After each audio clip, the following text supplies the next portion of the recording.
ठीक ठाक जी। आज मैं बनाने जा रही हूँ बीफ और आलू की रेसिपी, यानी कि आलू और बीफ का शोरबा आलू गोश्त का शोरबा। इसलिए बीफ आया तो उसको मैंने कहा चले क्लीन आउट करके इसके पैकेट बना के रख लिए जाए, फ्रीज़ कर लिया जाए। इसके साथ ही आ जाते हैं अपनी रेसिपी की तरफ। मैंने लिया था 1.5 kg के करीब बीफ, जिसको अच्छी तरह धो के साफ़ कर लिया था, साफ़ करके धो लिया था। अब इसके अंदर डाल दूँगी हमारे स्पाइसेस, यानी नमक, मिर्च, हल्दी। कोई ख़ास किस्म के स्पाइसेस नहीं है, जस्ट वही स्पाइसेस जो आमतौर पर घर पे अवेलेबल होते हैं, उसी से मैं ये आलू गोश्त की रेसिपी बनाऊँगी। इसमें मैं टमाटर का यूज़ नहीं कर रही, टमाटर के बगैर बनाऊँगी और बहुत ज़बरदस्त बनती है। ये लाल मिर्च, हल्दी, नमक, इलायची, दालचीनी और लहसुन, थोड़ा सा प्याज और डाल दिया था। डालने के बाद इसको मैंने तकरीबन 5 मिनट के लिए प्रेशर पर लगाया था। प्रेशर पर लगाने के बाद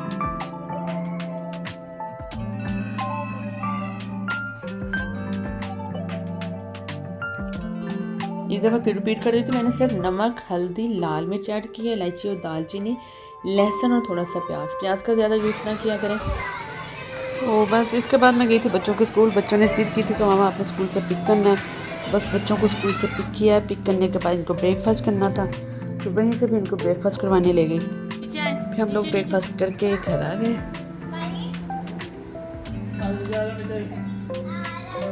आप क्या करने आई हो इधर? क्या करना है? ब्रेकफास्ट करना है। ओके, किस चीज़ का? हलवा पूड़ी का। मुझे इस रेस्टोरेंट का, यानी कि इस कैफ़े का जो ब्रेकफास्ट है बहुत पसंद है, तो अक्सर बेशतर जाके मैं करके आती हूँ। तो बहुत ज़बरदस्त होता है, हलवा पूड़ियाँ, नान, चने, यानी कि एवरीथिंग, सब कुछ होता है माशाल्लाह, लेकिन बहुत डिलीशियस होता है। चले जाते हैं अपनी रेसिपी की तरफ। बाकी इसके अलावा मैंने लिए थे 2 अदद आलू, जिनको अच्छी तरह छील के दरमियाने साइज़ की कटिंग कर ली थी।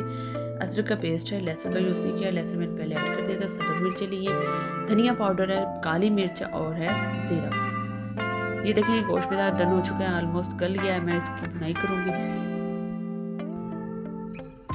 आलू गोश्त के शोरबे के लिए मैं घी का यूज़ कर रही हूँ, आप चाहें तो ऑयल का यूज़ कर सकते हैं, नो प्रॉब्लम। लेकिन जो शोरबा है वो ज़्यादातर घी में अच्छा लगता है।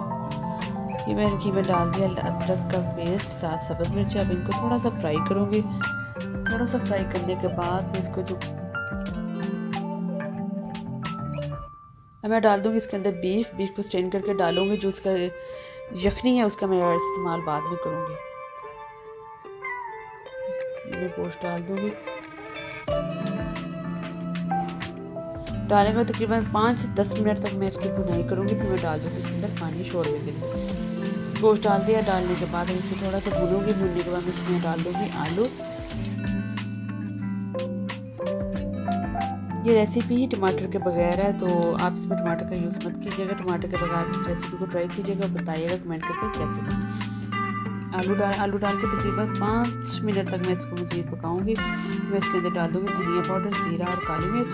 डालने के बाद मैं इसके कड़ी के लिए इसके अंदर डाल दूँगी पानी।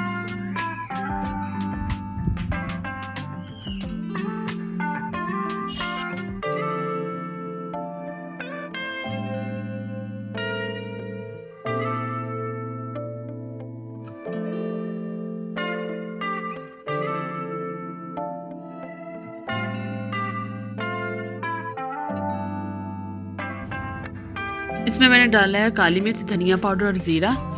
डालने के बाद इसे थोड़ी देर फ्राई करूँगी। फ्राई करने के बाद ये मेरी गोश्त की जो यखनी थी, गल जाने के बाद जो पानी इसका लिक्विड बचा था, अब मैं वो ऐड कर दूँगी। ये डालने के बाद थोड़ा सा दूसरा पानी भी ऐड करूँगी, ताकि जो हमारे शोरबा वो अच्छी तरह बन जाए। ये देखें, आप जब भी गोश्त को पकाएं या उसको गलाएं तो उसके लिए थोड़ी सी यखनी ज़रूर एक्स्ट्रा रखिएगा, ताकि बाद में उसका यूज़ करें। और बाद में जब हम इस यखनी का इस्तेमाल करते हैं तो बहुत ज़बरदस्त टेस्ट आता है। ये देखिए, अब डालने के बाद पानी में इसको 10 मिनट के लिए पकाऊंगी। पकाने के बाद डिश आउट कर लिया। डिश आउट करने के बाद देखिए क्या ज़बरदस्त इसकी लुक है। ये बहुत मज़ेदार बना था, बहुत यमीज़ था, और उम्मीद करती हूँ आपको भी बहुत अच्छा लगा होगा। और अगर इसके अलावा आप मेरे चैनल पर नए हैं तो प्लीज़ मेरे चैनल को लाइक, सब्सक्राइब और शेयर करना मत भूलिएगा। अपना बहुत ज़्यादा ख्याल रखिए, दुआओं में याद रखिएगा। मुझे दें इजाज़त। अल्लाह हाफिज़।